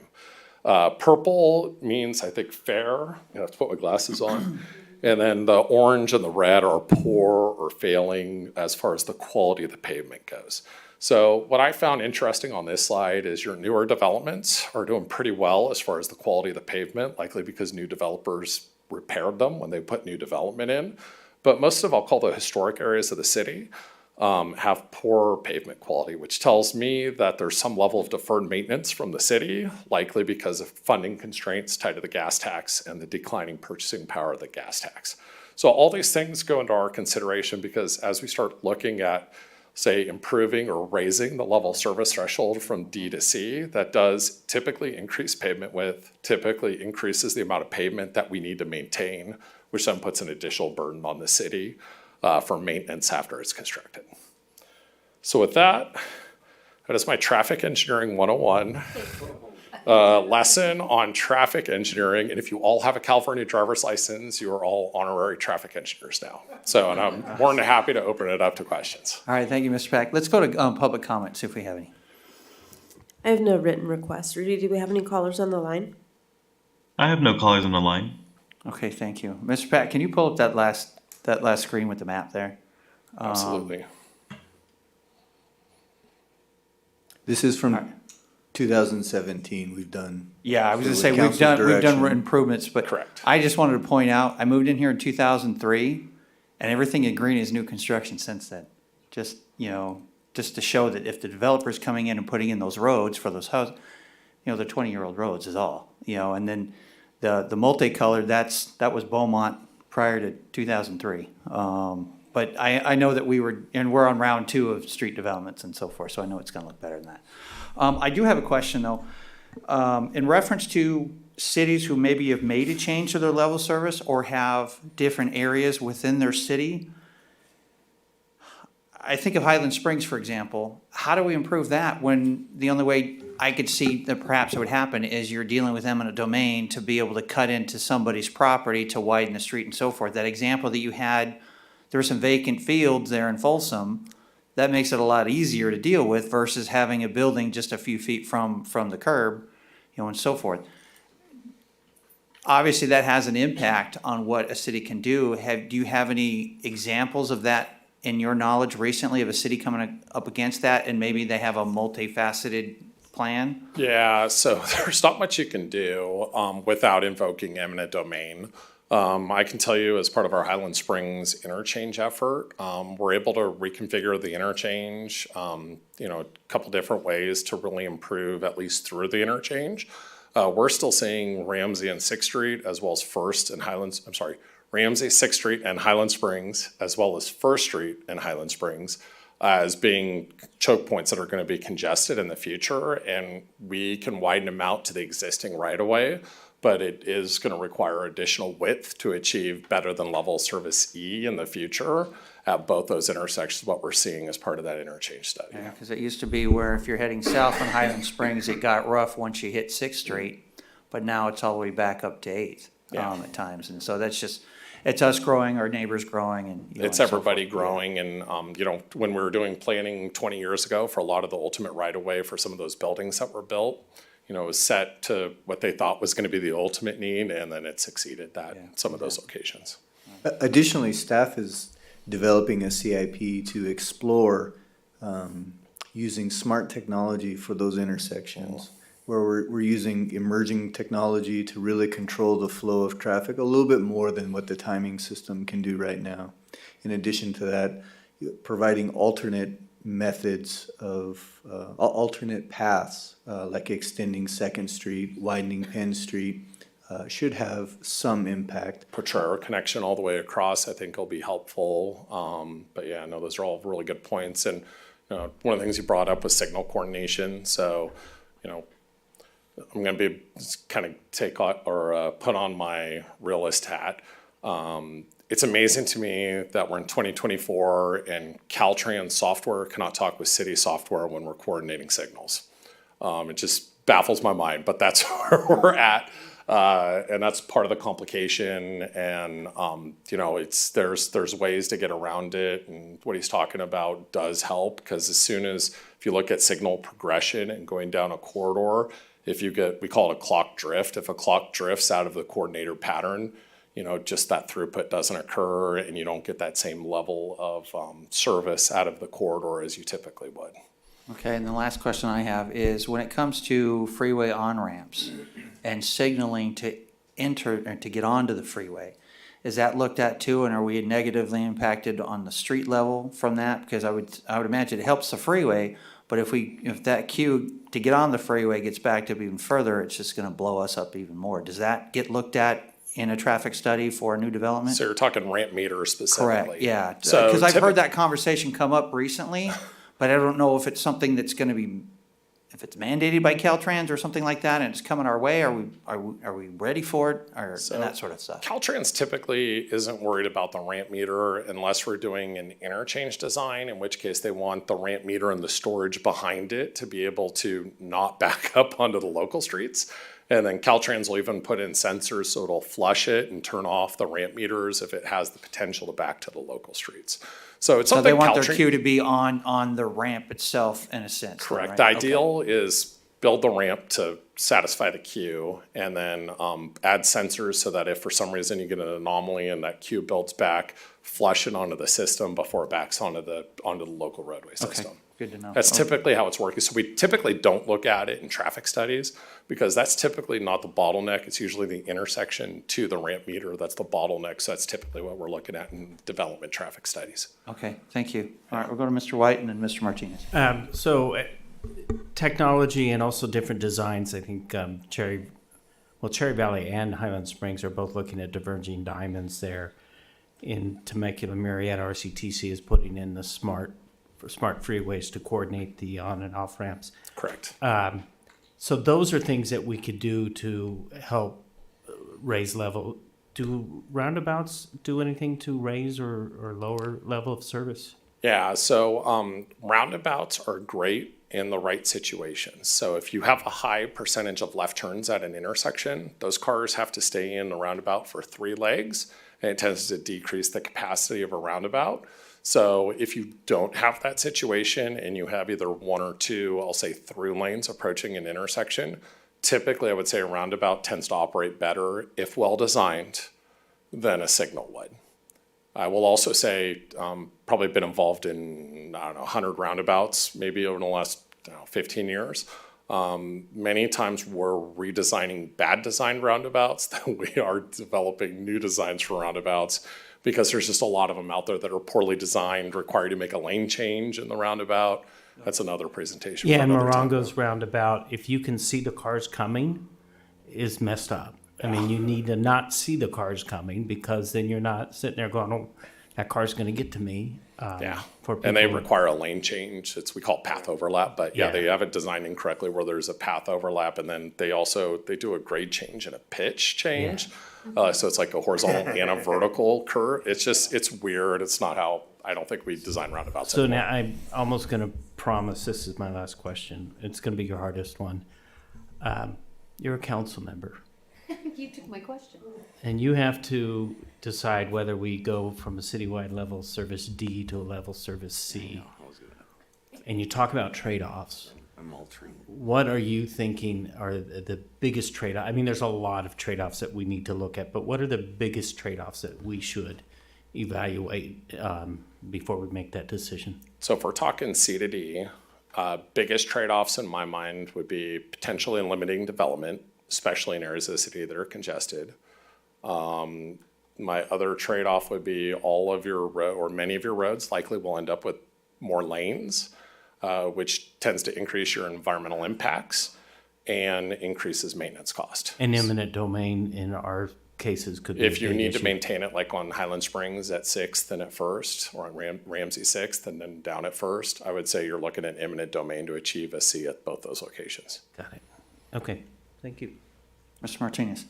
Yeah, so, in that similar tone, you know, what I don't want is the public to think that we're putting a substandard on the city, that D is subpar, and that's what we're allowing the city to operate at, and have the public have a misperception of that. However, saying that, to me, it looks like if we keep a D level of service and maintain like we're doing, where we're keeping the pavement condition up, timing of signals, changing stop signs to signals if needed to help the flow, protected turns and so forth. We're essentially at some points moving the D to Cs at certain areas anyway. I would assume you could say that based on our improvements. But overall, you maintain, and this is kind of an argument for the council as well, you're maintaining your D level, allowing that development to continue, but also making sure that we're keeping up. It requires a lot from staff, of course, to make sure we're keeping up and monitoring, you know, but we hear where those areas are, and we can see where they're starting to jam up to see what we can move and adjust. My question is kind of on the line of pick and choose a little bit. So if we have a policy that states city is level D, Minimum of D. minimum of D, can we say, but this area here should be at a C? And how would we do that? Would it have to be in a policy? If we saw something coming in or we foresee something coming in, we can switch that just for that area? How would we go about putting that in a policy? Because I can see where there's some areas that C would definitely be a benefit, and the mitigating factors would be, you know, I mean, there's more for us to have to do with the pavement management and so forth, but it would be worth it for that area, not citywide. Sure. How would the policy look? Yeah, so I'm gonna harass Ms. Taylor here.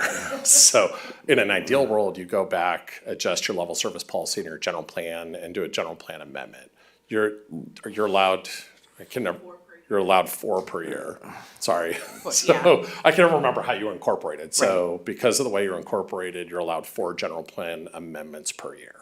So I don't know typically how many general plan amendments the city does per year, but just recognize, you know, you only get 4. If you want to update a level service policy, I think it's simple enough as just doing the general plan amendment, probably adopting, I'm looking at you, a resolution.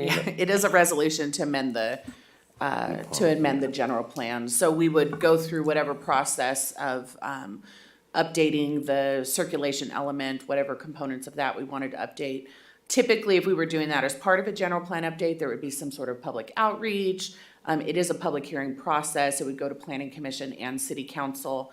As far as the 4 per year, we're pretty good about knowing in planning what's coming throughout the year when we anticipate projects coming that may or may not trigger an additional general plan amendment. You can group them together. So that's something, depending on timing of if and when we were to do that, we could take, you know, one general plan amendment with another. If we don't anticipate any coming, you know, for a remainder of the year and we're at 6 or 7 months in, I mean, then it wouldn't be an issue, but it's just a matter of timing on that kind So of it thing. gives us another tool, an option. Sure. So it's rather than put citywide at C, we can see, hey, that might need it, so it's worth doing this process for that. And could you do the amendment to just the area, or would it have to be a citywide? Yeah, we could do zones. Right. Where if council indicates they have a preference for a C in certain areas, or we can do it by new intersections. Although new intersections are just generally gonna operate at a much lower or higher level of service because they're new by default. All right. Do you see any other? But you can't do what you suggested, which is if you know what's coming in there, change the level of service, because then we get sued, right? I mean, if we know development's coming in and we want to change the level of service because we know what's coming in, I mean, we're now in a position where we're. So what we can't do is act arbitrarily or malicious. Right, so we would have to be intentional about how we set our standards and like Robert said, or Jason, zones or areas that we felt a certain level of service was appropriate based on the type of uses or whatever is occurring there. A general plan amendment or an amendment to the circulation plan is not something we would want to do frequently. Remember, it's part of the general plan, which is your long-term guiding document. So it is sort of a visionary component. It is your document and it's appropriate to amend, but we would want to make sure that we were thoughtful about how we went about doing that. It also would be time-consuming and not inexpensive. But it might, if necessary, be better than making a citywide C level and have to go back and worry about all of the pavement conditions and so Sure, forth. there could be some Yeah. benefit in looking Yeah. at it that way. I don't foresee myself on anything. I'm just trying to keep my options open because I don't want to say, let's go to a C and then have all this, poor Robert saying, oh, really, where's the money coming from? But keep it at a D, and I don't want to sell to the public that we have substandards in our city. I want them to understand that we have D for a reason, probably more of a fiscal thing, but we're keeping on top as a city, monitoring the areas and doing what we can for mitigation to keep things flowing as much as we can. So it's kind of going to a C, it's a great idea, I'd love to do it, but I just don't think it's something that we want to deal with citywide. That's my opinion, but. Mayor Pro Tem. Yeah, no, I was thinking about the same thing of maybe the areas that haven't been developed yet where they're tying into our infrastructure and they're basically building their own infrastructure. Could be level C. And then the areas that are existing. I kind of like the idea of what you're saying is of a high level D plus, because, you look at some of the intersections and I just don't see, I don't see, you talk about the money and the tax revenue, gas tax revenue is down. I don't see a level of D that drops to a level E getting fixed. You're just gonna live with it. It'll degrade and you won't have the money to do the improvements. And then what do you tell constituents?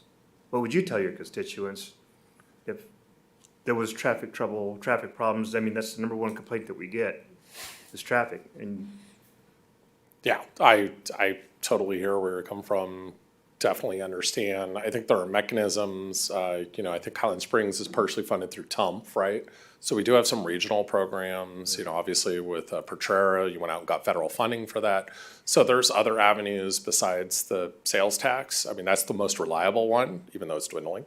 But there are other avenues where you can come back, try and get that funding to try and implement improvements, but it tends to be one-off at specific locations as opposed to being comprehensive citywide. this has been very helpful. I like maybe the potential for areas and maintaining a higher level of D in existing areas where you have infill development that comes in, just so that we could, and it sounds like there's a number of tools that we can use that are out there that are available that we haven't used in the past that maybe we can use to improve traffic flow.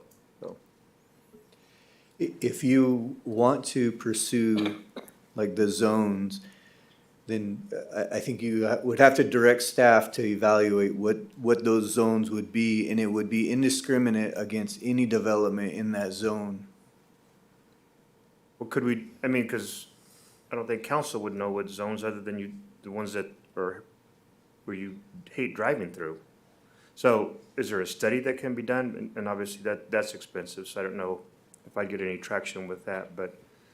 Sure. Well, we're contracted with Mr. Jason up to a certain amount, so he. So I'm just wondering if there are tools available that we could begin to look into to make sure that new development coming in uses the state-of-the-art tools to make sure that level of C is maintained maybe longer. Say that we look at level of C for 10 years, right? Is what it's supposed to be maintained at, and we just extend that to level D. But then we look at maintaining a higher level of D. I don't know if that's possible, but.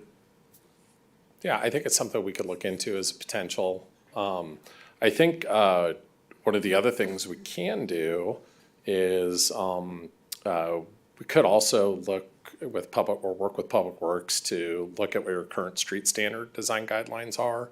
You know, and if right now they're reflecting, say, a minimum width on the bike lane or a minimum width on the sidewalk, I think there are some, I'll call it creative ways to, you know, add buffers, increase the bicycle lane width. That way, if in the future it does degrade, at least you've got some right of way preserved to make those improvements. Because I do think on the spot improvements, the biggest limitation we have is available right of way, unless the city is interested in doing eminent domain, which most agencies I work with are not. So I think there's some other, I'll call it creative ways maybe to preserve a little bit extra right of way on that front, maybe without a wholesale change, but at least give yourself some additional right of way where you can implement you know, an extra lane here or there that'll take you from a D- to a D+ pretty easily, I would imagine, in most situations.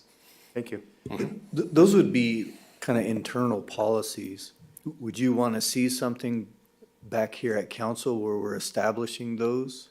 Because that would require substantial more investment in defining those. Or staff can work, you know, internally and with Fair and Peers and kind of identify internally what we need to be doing to applying the maximum possible practice. Are you saying internally as opposed to bringing back to council, or internally and then bringing it to council? Internally and not come back to council, or bring a policy back to council? Yeah, I'm in favor of that. To bring a policy back? Yeah.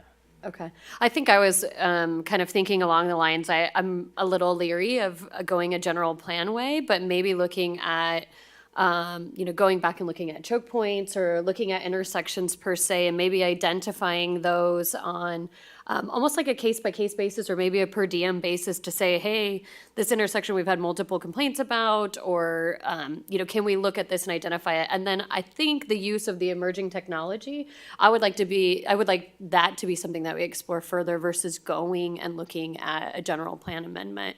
My other suggestion and thoughts on all of it is that as we look at future development, that we look at these creative methods to think outside the box as our way of looking at projecting for the future. So, you know, creating maybe a little bit more space at the beginning with the thought process to restripe later on. I mean, it kind of gives you an idea to get creative and may add more capacity.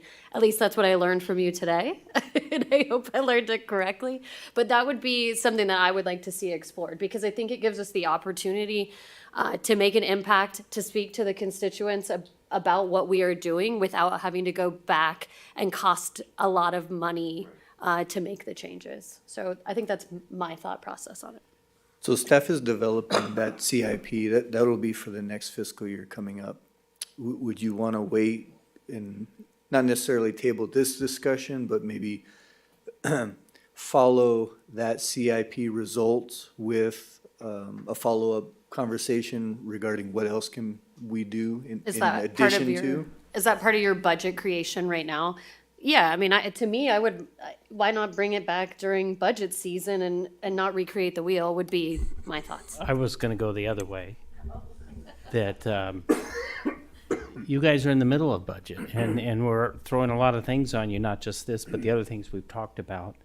And budget will be done, the entire process, by July 1st, June. Yeah, but I think that he could build this per diem rate for this study in the budget currently. Is that as I'm understanding it? Oh, you're saying for the study, for funding whatever Correct. process you want to go through. Right now, we're not talking about a study, we're talking about an internal analysis. So for clarification, the smart technology is in the CIP, proposed in the CIP. So that's one method. We're also talking about a policy. Do you want to see the policy before you see the CIP? No, Okay. I don't want to put you guys. Okay.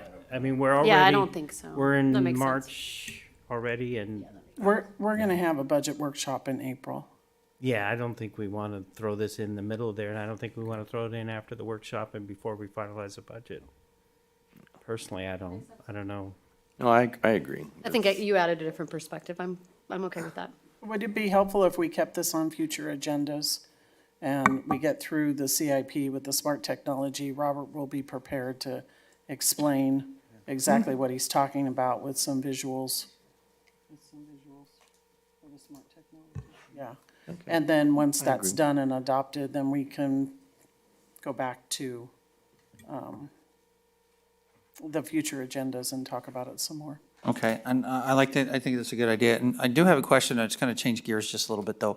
You made, Mr. Pack, you made a comment about Potrero, like running all the way, if that's the right street, running all the way through to Highland Springs and connecting.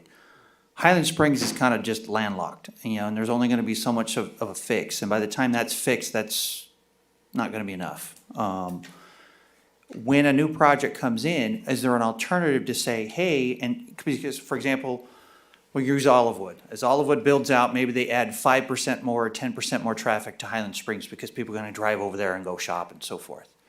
If that makes that level of service even worse, is there an alternative for a new developer that's maybe coming in near there that would have the same impact, but then the funds that are collected go to a different solution, as in a new road and so forth? Obviously, a new road's going to be big funds, but are we looking at that as an alternative? Because there's only going to be so much we can do with certain intersections. When Pennsylvania's finally done with the grade crossing and all that, that's probably going to be a build-out solution. So that's going to be finished. So we kind of then just move our way from the east to the west to try to solve our problems. And as many of those connector roads we can do with those, Second Street Extension being one small example of that. Can that be factored into a traffic mitigation for a new project, whether it be residential or commercial, industrial, and so on? Yeah, so our general plan kind of lays out the future alignments of streets, including extending Potrero all the way to, connecting the two Potreros that we have, from Highland Springs all the way to Oak Valley Parkway. So when a project comes into the city, like Legacy Highlands would be a good project. They are wanting to build directly over where a lot of those future roads are. So the city is conditioning them to construct those roads already, future roads that are already kind of planned. So, and then again, instead of money, in a sense, if they're going to impact Highland Springs, instead of putting money in Highland Springs, that it go to an alternative solution. Is that a possibility to redirect that if we have a plan that's going to be our traffic solution? Does that make sense? Isn't that what we're doing at Pennsylvania and Potrero? I mean, Pennsylvania. Yeah, but I think what I Potrero- get, which is yes, but then I think it goes beyond that as we continue to develop the west side of town and southwest part. Yeah, so it gets difficult because there are laws. I'm sure the city attorney can weigh in on this as well. So there are ways to do it, but you have to be very careful. So you can't take a developer that's way over here, doesn't add traffic here, and say you're going to pay to do that. That's considered a taking, and it's protected, right? But there are ways to do things like road and bridge benefit districts. So set up a financing district of a certain area that all contribute to the improvements, and then it's a way to collect within an area to implement new roads. Impact fee programs, same thing. So if you have every road in your city in your impact fee program, and you can make an appropriate nexus that's required through state law and federal law for that matter, then all of that can be collected and prioritized by the city to implement. So there are different ways to do it. Your impact fee program currently does it. I don't know if you have any road and or bridge benefit districts or public financing districts within a certain area of the city. It's just different ways to finance different improvements. And I'm just a traffic engineer, but there are people way better versed in it than I am as far as how a benefit district can be incorporated, and it's beyond my expertise. Okay, thank you. Mr. Martinez? I'm good. Okay. Ms. White, okay, so staff, are we clear what to do next or so forth? Okay, and then this will be a future agenda item, we'll come back and get updates and so forth, okay. And last, since we've been discussing for a while, any new public comments on the matter? I have no written comments. Rudy, do we have any callers on the line?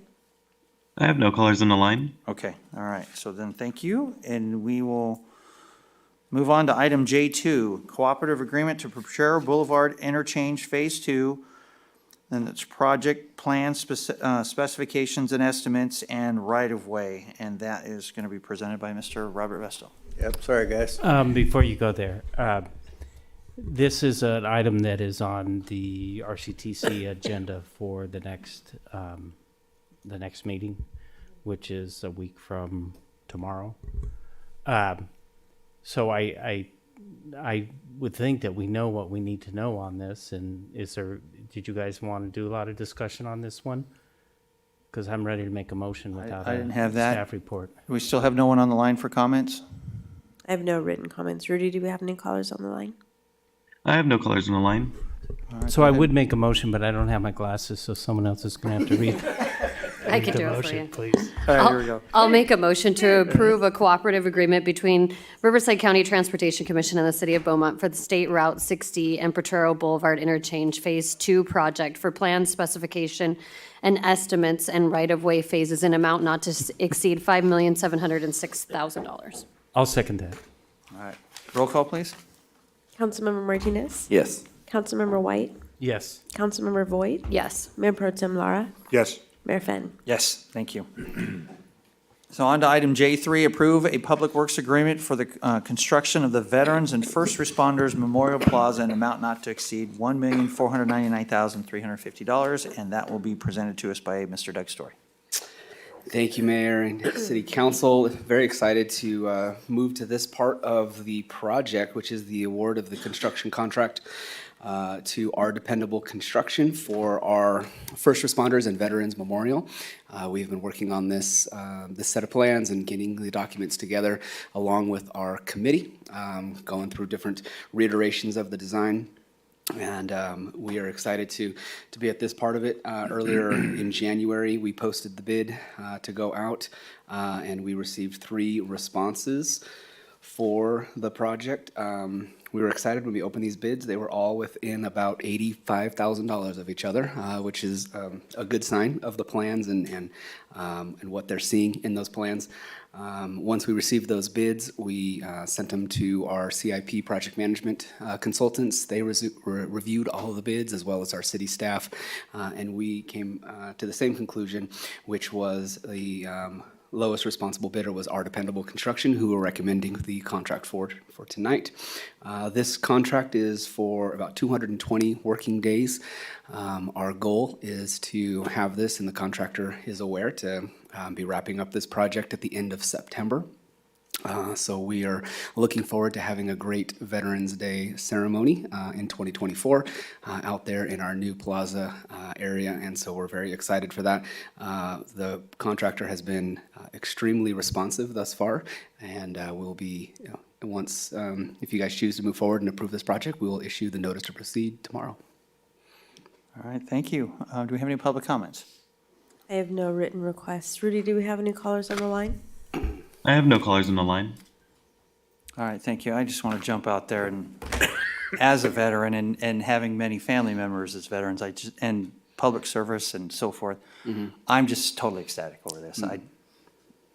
Beaumont's a great place, and they honor their veterans, and they honor those who serve and protect us, both in uniform and outside of uniform. I think it's wonderful.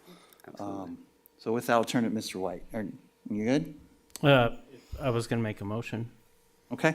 if nobody else wanted to speak. Oh, Do you need to borrow my Mayor glasses? Chem, your light's on? Do you want me to make the motion? No, I got bigger font on this. I Oh, just okay. noticed, so. I'll move to authorize the mayor to execute the public works agreement with Our Dependable Construction Incorporated for the construction of the Veterans and First Responders Memorial Plaza, and authorize staff to issue a purchase order in the amount of $1,499,350, and authorize the city manager to approve change orders in amount that not to exceed $149,935 for capital improvement projects CIP number P14 and P15. I'll second. Roll call, please. Councilmember Martinez? Yes. Councilmember White? Yes. Councilmember Voigt? Yes. Mayor Pro Tem Lara? Yes. Mayor Fenn? Yes, thank you. Item J4, Sports Park Synthetic Turf and Sports Lighting Project Update. That's Capital Improvement Project CIP P-04, and back to Mr. Story. All right. You will all remember back in 2023, we discussed making some much-needed improvements and some water conservation efforts up at our sports park. So with that direction, we move forward with awarding design services to Brightview Design Group, and they have been working in partnership with us to provide two new synthetic turf fields up at the sports park. The staff report that you have is an update in that project. We have received from them the 60% plans, and we are set to receive the 90% plans this month from them, getting all of our comments from staff and different agencies. With this project, you'll note that we are not only getting the two synthetic turf fields, but we're going to be adding 13 light poles throughout the sports park for sports field lighting. So that'll fully illuminate the two new soccer fields and then also the 3 baseball fields on the north end, which is going to add a significant amount of practice space. And that's something that's very needed in our community right now. And so we're excited to do that. You'll notice a couple of things that are in the staff report that I'll point out just briefly. That is some updated renderings that are one of the attachments, so you can see just some of the design. It shows a little bit more description on the walkways and some of the DG and stuff that's going in and around the synthetic fields. Also the fencing and the net that'll keep the balls hopefully relatively in place for those kids who don't have a good shot. We also have an updated budget, and you will note that right now it's coming in slightly over what our budget is for this project. We have noticed that as we progress through this process of receiving our plans from them, the budget has reduced each time that we've received plans from them. And so we anticipate as we get the 90% and closer to it, we'll be right on target to where we want to be. If there's a need for any additional funds once we receive those plans, then we're going to try to address that in the upcoming budget CIP. If we need to add a little bit to it, we will. But I'm fairly confident that hopefully those numbers become refined just a little bit and we'll get closer to where we are in our budget. So those are the two significant things that are in the staff report that are included in the attachments. This is really just a receive and file and to be able to present as an update for council. And if there's any questions or any questions you have about the sports park project, I'll take those now. All right, any public comments? I have no written requests. Rudy, do we have any callers on the line? I have no callers on the line. Okay, we'll go to Mr. Martinez.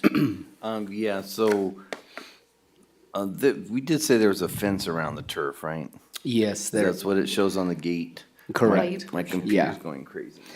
It's a wrought iron fence that'll go around the two synthetic turf fields, correct? All right.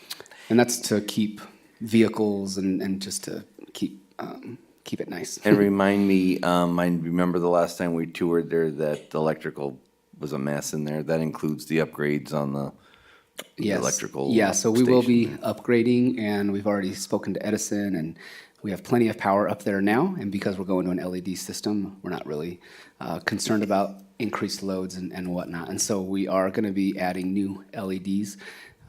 If the budget allows, we do have a quote from Musco to upgrade our current lights to change the heads to LED lights.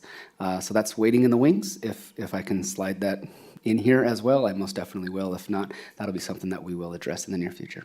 And remind me, the walking track is still the perimeter, right? Yes, absolutely. Okay. Yes. All right, thank you. Stole your thunder, eh? Okay, I still have something to say. Go.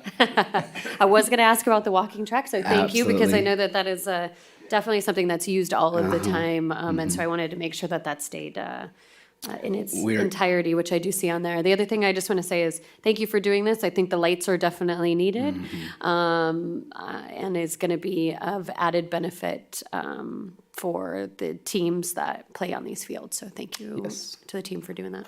And we're even working with the design team when we do the construction documents. We're trying to keep a walking route at the park, even when construction's going on, because I know that is a heavily walked trail. All right, very nice. So I will make a motion to receive and file. Can I get a second? I'll second. All right, thank you. A roll call, please. Councilmember Martinez? Yes. Councilmember White? Yes. Councilmember Voigt? Yes. Mayor Pro Tem Lara? Yes. Mayor Finn? Yes, thank you. So on to item J5, contract amendment with OmniPro Inc., and that will be presented by Nicole Wheelwright. Good evening, council. Thank you for putting up with my head cold this evening. This item before you is a contract amendment with OmniPro Inc. OmniPro was retained as a result of a formal RFP process. It came from council approving a budget for scanning services. It was a project that council wanted. And we initially set a contract for $75,000 with OmniPro, and staff has been more than satisfied with their work so far. They have so far digitized over 800,000 documents, and they are checking the quality control of each document. They are indexing and boxing for us for permanent storage. So this amendment is to continue with the project. Visually, a rough estimate is about 25% complete currently. So this amendment would be for the next fiscal year to hopefully complete the rest of the documents. And I can answer any questions. All right, before you do that, any public comments? I have no written requests. Rudy, do we have any callers on the line? I have no callers on the line. All right, thank you. And Ms. Mayor, I'll White. move to approve the contract amendment with OmniPro Incorporated with a not-to-exceed amount of $225,000 and extend the term of contract to July 7th, 2025. I'll second. And I appreciate the visuals, so thank you. All right, roll call, please. Councilmember Martinez? Yes. Councilmember White? Yes. Councilmember Voigt? Yes. Mayor Pro Tem Lara? Yes. Mayor Finn? Yes, thank you. So on to item K, legislative updates and discussion. Is that Chief? All right. So our Police Chief, Chief Chiliz. Council. Just a quick update. So public safety, obviously a crucial component to our cohesive community, and to maintain that cohesion to an accountable standard, legislation's integral. Currently tracking 406 public safety bills alone. And so I'm just going to give you an update on one of them. So if I figure if I do one every council meeting, 2028, you'll be caught up. 5 years. Yeah, that's right. So the 2024 legislative session, it started off quickly in the month of January. There was some debate on remaining two-year bills, and of notable concern was AB 93, which was the ban of consent searches. That was still alive. AB 742, the ban of police canines, and SB 719, which was to de-encryption, or no more encrypting our radio communication systems. I can gratefully report that those are dead. So they couldn't advance out, so those are gone. But of course, in Sacramento, no issues really ever resolved. And so the same author of AB 742, Mr. Jackson out of Riverside, reintroduced, well, he couldn't bring 742 back, so he's introducing AB 2042, which would still put canines as deadly force option, even though that's never been the case. So in response, California police chiefs, along with PORAC and the California Highway Patrolmen Association, we took the ball by the horns. We found a sponsor, Pacheco. It's a bipartisan bill. He's out of Downey. So we introduced AB 3241, and I think you have a copy of that in your paperwork. But that was prepared with a small group, including the sheriffs, and so far we have 15 bipartisan co-authors on this bill. So you can see it's got great support. The competing canine bill doesn't have any sponsors or co-authors. And so, but to show you the strength of AB 3241, what we're trying to do is accomplish statewide standards for canine units in the matters of training, policy, legal principles, and public reporting. So we're trying to set the standard across the nation and report it and have full legitimacy and transparency. And so with standardized policies in place, qualifying the proper use of a canine, it offers a safeguard over the life and dignity of all people without prejudice. Of course, canine units throughout California will adopt disestablish training and legal principles, providing complete transparency of their actions to the public. With that, I'm not asking you to take a position on any bills tonight, but I am available for questions. Mr. White? Is it too early for a letter of support for 3241? I don't think it's too early. I just didn't have an item for you, but Okay. I think we should. I'd be in favor. I'd be in favor of it as well. Mr. Martinez? Well, we don't have a copy of it. Well, I mean, you can bring it to the next council meeting. I Yeah. just think we should.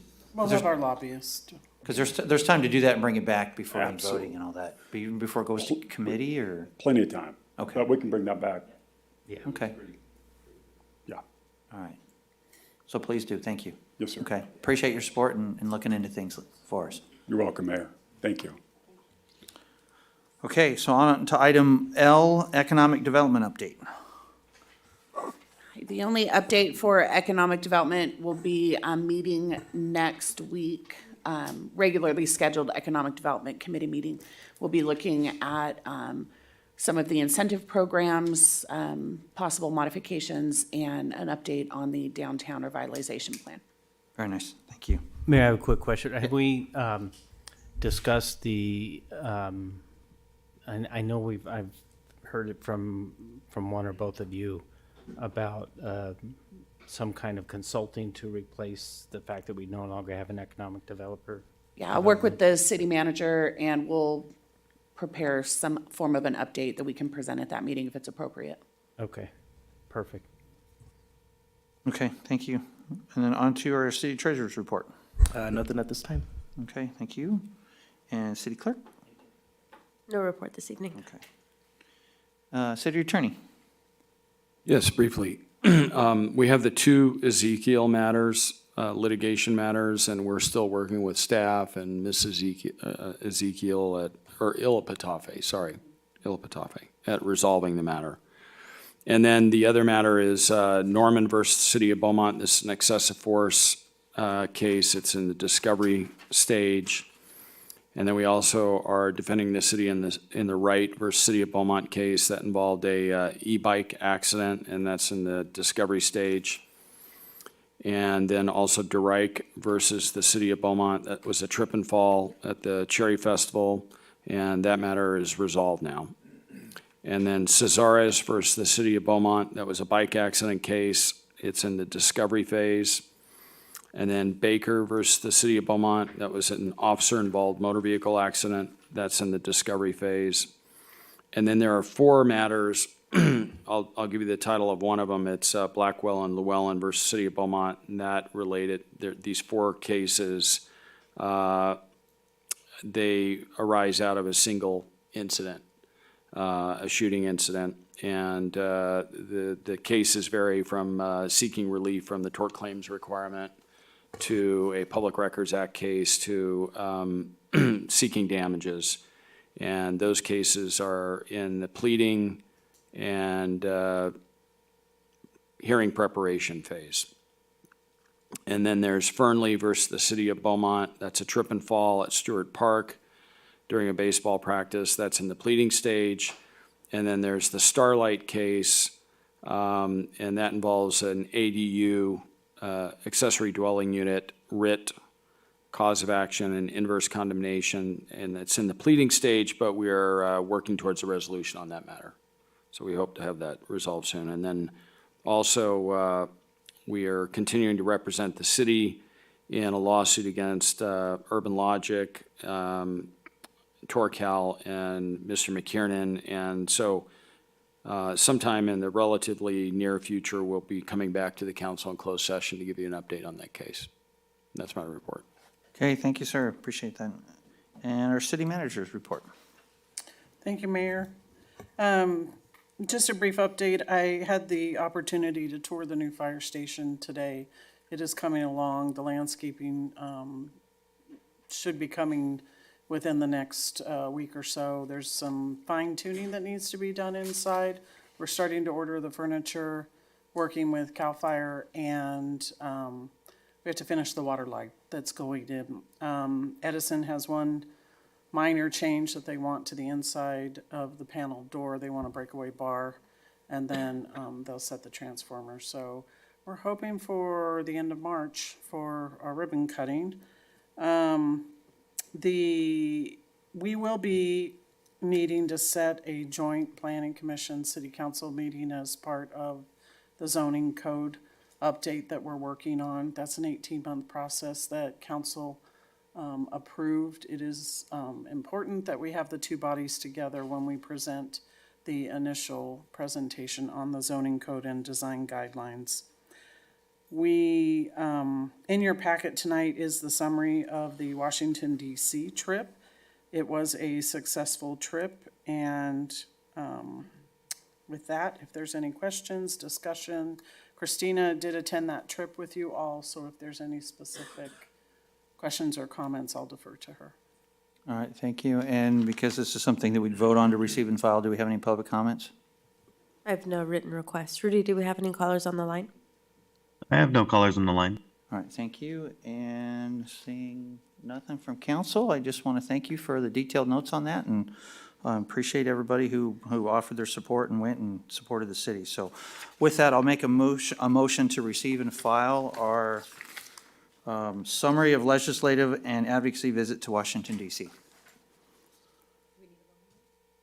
You can. I'll second. Roll call, please. Councilmember Martinez? Yes. Councilmember White?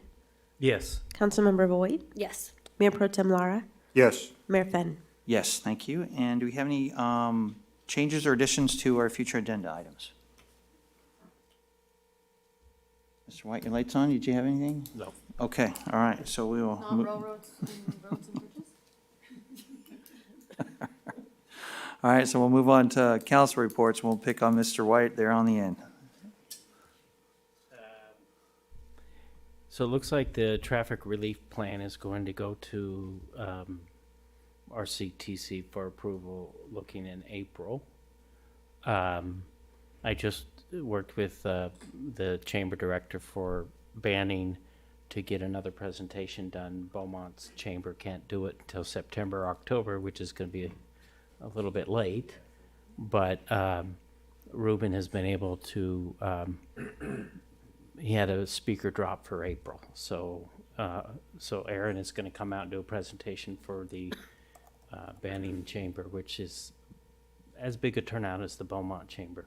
So just want to let you know that might be a good opportunity to make it to that one.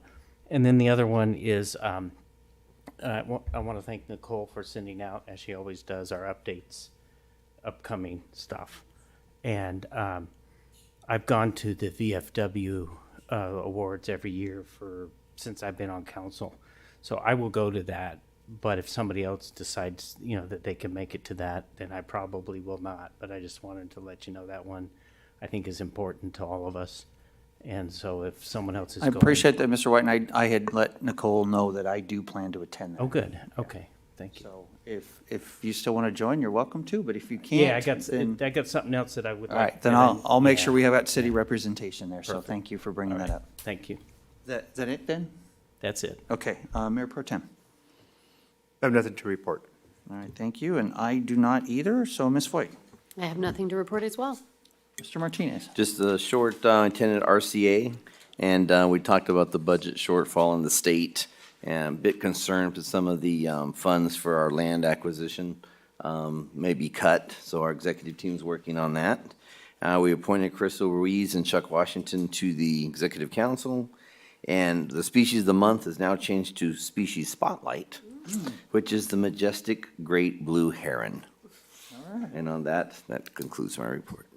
All right, thank you, everybody, and we will adjourn tonight's meeting at 8:40. The last city manager always had a joke.